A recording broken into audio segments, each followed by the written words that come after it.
Salve, salve família, aqui quem fala é o Lutz do canal Cortes Podcast e no meu primeiro mês monetizado eu já fiz $3.000 só seguindo o que esse cara fala no curso dele. Então se você quer ganhar dinheiro com internet e YouTube sem nem precisar aparecer, confere o primeiro link na descrição. Entendeu? No caso da Richthofen, que eu acho que é um caso dos que eu já presenciei até agora, assim, de acompanhar, presenciar não, mas acompanhar, é um dos casos mais bizarros, né? Porque ela ajudou a matar os próprios pais. É uma garota que... Assiste os filmes, por favor, gente. Eu Sexta-feira. vou assistir, vou comentar aqui na Amazon Prime Video. A gente assiste no final de semana e comenta aqui depois. Vamos, porque olha. Porque é uma coisa... Escuta ela falar. Escuta ele falar. Eles têm histórias diferentes sobre o que aconteceu. Caramba. E na época, eu não ouvi tanta. Engraçado, que a gente já estava tão Então massificado. vamos pra ela agora, a gente falou do Nardoni, como você entra nesse caso da Richthofen? Esse caso são as coincidências que não existem, né? Eu estava fazendo um estágio, porque eu não conseguia saber como era a perícia no Brasil. O FBI tem site, tinha. Estamos falando de 2001. 2002. A Scotland Yard, tudo você sabe. E Brasil? Brasil não tinha nada. E eu não conseguia entender como que... Nem sabia que tinha perícia, assim, muito boa, assim, não sabia. Tá. Aí eu me inscrevi num curso de perícia na Academia de Polícia de São Paulo. Eu perguntei se eu podia ser ouvinte.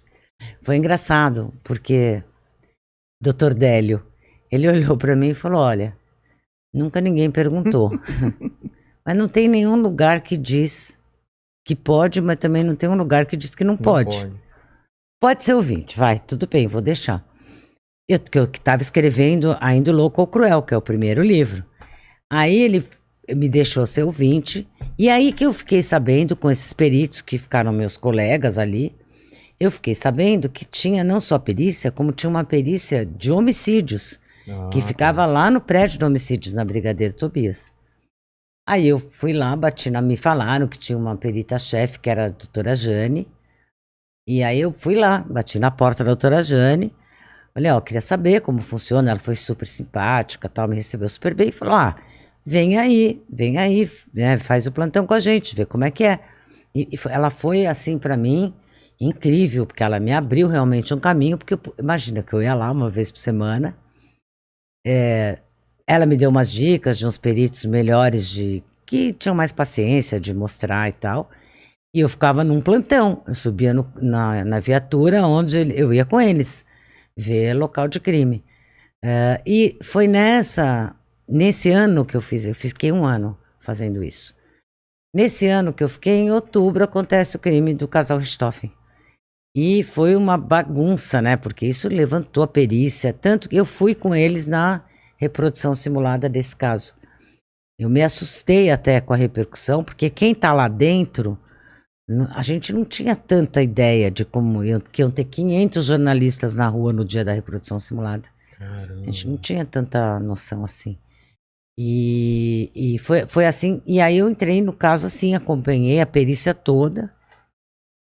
Como passo que é a essa passo. reprodução que eles fazem? É no local? É no local, foi na casa, Caramba. e um de cada vez separadamente, Suzane, Christian e Daniel, Os cada um contou para os peritos passo a passo do que aconteceu meio que ali. demonstra. Ou Tudo, não? vai tirando foto, vai filmando, mas separou onde, para quem foi, onde você chegou. Então começou da garagem, chegamos por aqui, quem desceu do carro, quem estava sentado na frente, quem estava sentado atrás, quem desceu por onde.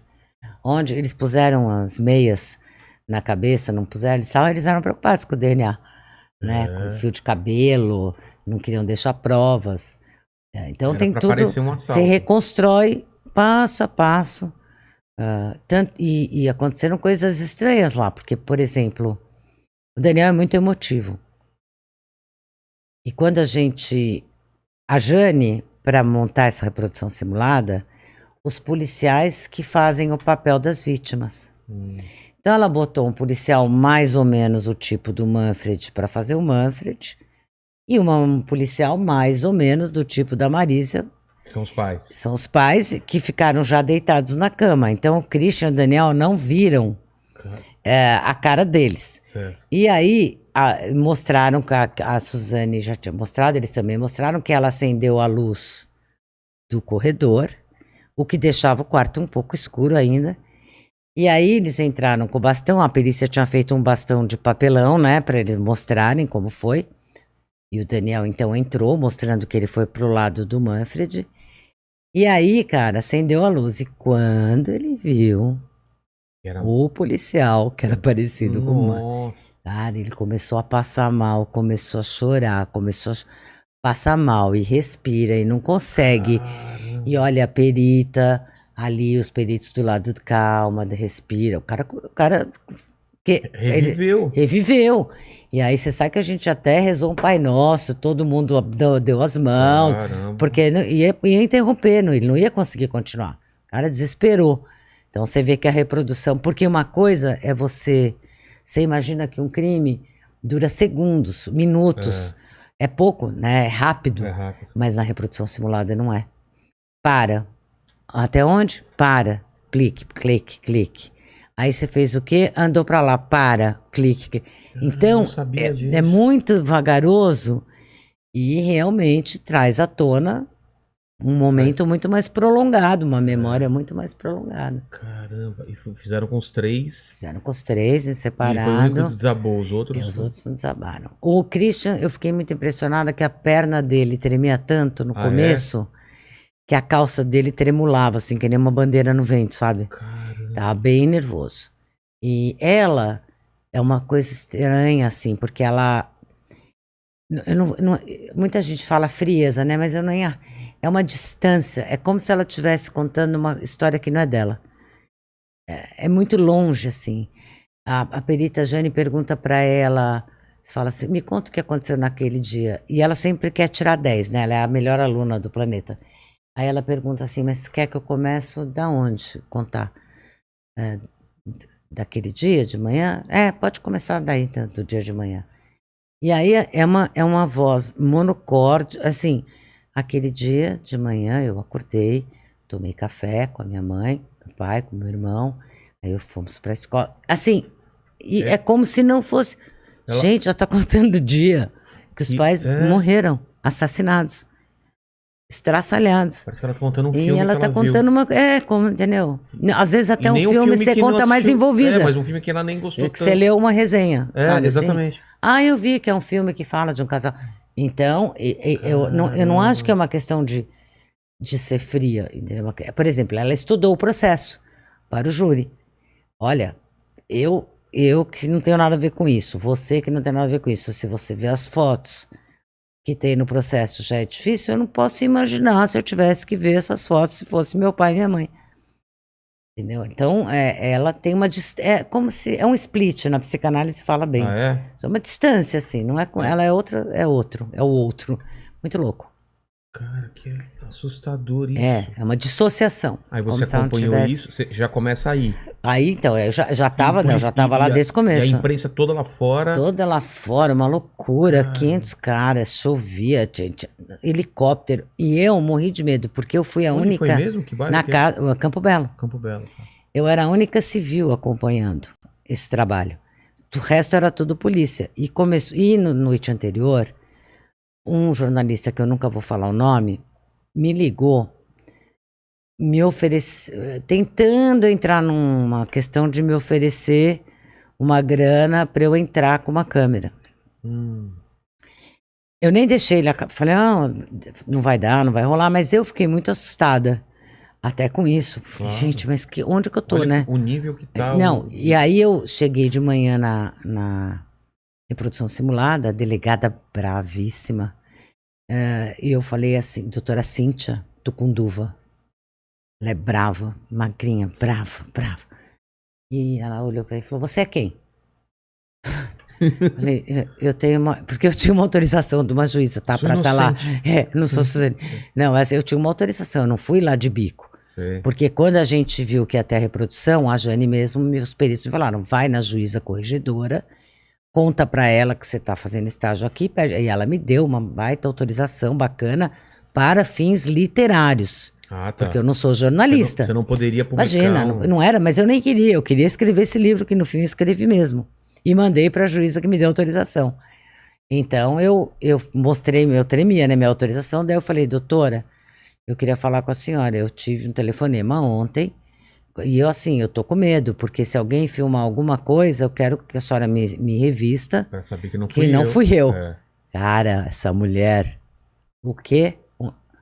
Chamou um perito, falou, pode revistar todos os homens e mulheres para esse quarto. Levou todas as mulheres, todo mundo tirou a roupa. E aí os helicópteros da mídia, você imagina? E a gente, assim, tinha que arrumar um quarto que fechasse a janela É. de tantos helicópteros de todas as TVs. Uma doideira da imprensa, uma doideira.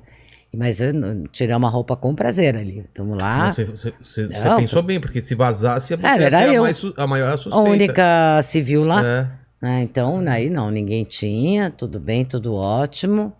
Seguimos. E você com o seu bloquinho de nota também. Eu com meu caderninho amarelo, ficou famoso. Você Era um desenhou, caderno amarelo, desenhava, tudo igual, como eu faço. Tá. É o meu jeito. 2 cores, 3 cores. Tem júri que eu escrevo defesa em azul, promotoria em amarelo, juiz em verde. Vou. Deve ter Caramba. aqui alguma página assim. E aí, daí, vocês fizeram a reprodução, e daí qual foi o próximo passo? Não, Que aí você depois acompanhou? da reprodução simulada, que eles Que já durou, eram tipo, confessos. Durou umas 4, 5 horas. Mas, nossa, a gente chegou lá de manhã, saiu já Caramba, era... só pra fazer o... Ai, porque é um de cada vez, faz tudo, né? É, e fala, E fala, e tem todo Caramba. um protocolo. Demora. Reprodução simulada demora.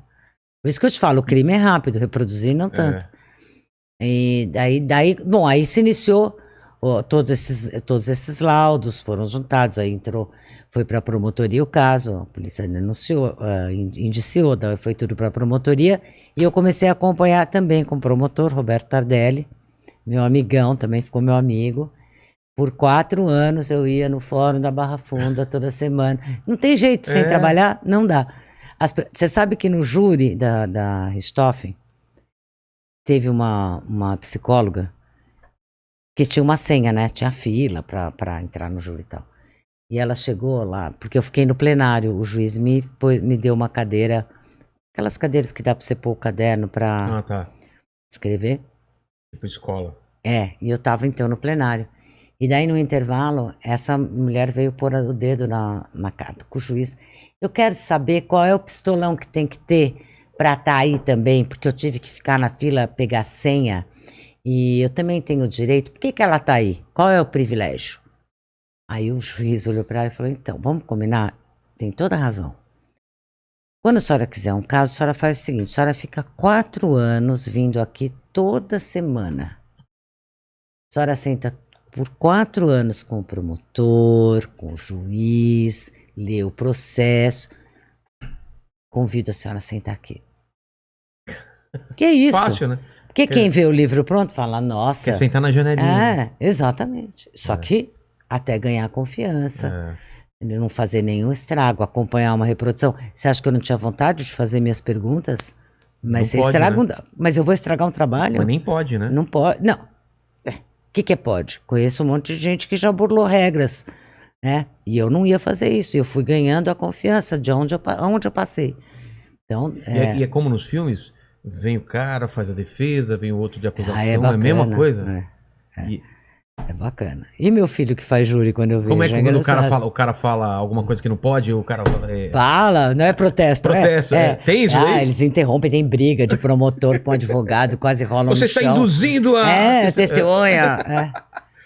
Cara, eu adoro esses filmes de tribunal. Tem advogado, mesmo no júri do Gil, teve uma hora que os advogados de defesa falaram, você não vai mais responder, o promotor só está ofendendo. Nossa, teve uma briga ali, teve várias brigas acontecendo. Estou escrevendo esse livro. Sai Vou te contar o júri. É assim que eu acabar de escrever, como é difícil, cara. Eu tenho muita coisa, mas eu tô arduamente, porque em dezembro acabou processualmente o caso. E aí mas assim, os tempos estão difíceis, porque eu tô entregando a série, Bom Dia Verônica. A 2. A 2, a segunda temporada. Você já entregou ainda não? Já entreguei. Então, já estão filmando. Então, mas a série não é e eu faço produção executiva dessa série. Sério? Sério. Cara, que trabalho! Então não acabou. Todos os dias chega. Exatamente. Claro, exatamente. Vamos falar depois do Bom Dia Verônica, que eu tenho muita dúvida de como acontece uma série desde a da criação. showrunner, quem foi, tudo. Eu quero Tá saber bom. toda essa Beleza, parte que é vamos legal para lá. o pessoal interessar. Mas vamos fechar a Suzane von Richthofen. Vamos. Aí você tá lá no tribunal, acompanhando o júri e tudo mais. Você pode acompanhar o júri. Tem aquele que nem nos filmes, termina tudo, eles vão para uma sala. Sala secreta, não deliberar. fui. Como chama isso? Foi deliberar. Vamos voltar. Você não pode acompanhar Eu isso. não fui acompanhar. Mas poderia? Talvez se eu tivesse pedido, mas assim, eu acho que nós estamos na vida real. Não dá, tem coisa que não dá pra você pedir. Você tá interferindo, você tá atrapalhando, tá. cara. Lá você não seria Você só tem uma... que ter um respeito, porque assim, se eu tô lá, se eu faço uma coisa é o promotor, o defensor, o juiz. Outra coisa é a Ilana, fazendo cara lá, entendeu? Eu acho muito ruim você não saber, você não entender que o seu limite. Como às vezes eu reclamo de imprensas que não entendem os seus limites, jornalistas que não estão entendendo que aquilo é um caso real. Afeta a vida das pessoas. Por exemplo, aquele Thiago, esqueci o sobrenome dele, de Goiás, que atirou, andava de moto, atirando. Eu vi entrevistas de jornalistas com ele que deram cada ideia para ele. Gente, vocês estão na vida real. Você não pode, na tua pergunta, dar uma ideia de resposta para ele para o próximo. Por exemplo, você lembra? Por exemplo, sua mãe te batia muito? Oh, por favor. Isto não é uma, entendeu? Como assim? Induzindo. Entendeu? Induzindo, não, e não só dando ideia. Ai, porque olha, eu entendo. Você teve algum trauma?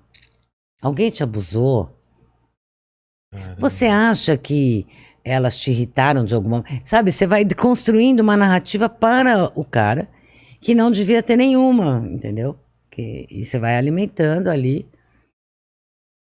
Enfim, precisa tomar cuidado. No caso da Suzana... Suzane. Suzane. Desculpa, Suzana, não me mate. Não. Deus me livre. Veio aqui até o Bruno Bock, que já deu uns beijos na Suzane, certo? Certo. Você namoraria com Suzane? Não sei. Pense. Ela é bonita? Mas Sim. ela não matou o namorado. Então. Então, Você não correria perigo. Mas... Isso que eu queria falar, porque todo mundo fala que ela é extremamente convincente e ela é apaixonante, que você... muita acredita na gente se história apaixonou por ela. Muita gente. Ao na longo da história. cadeia, fora. Sim.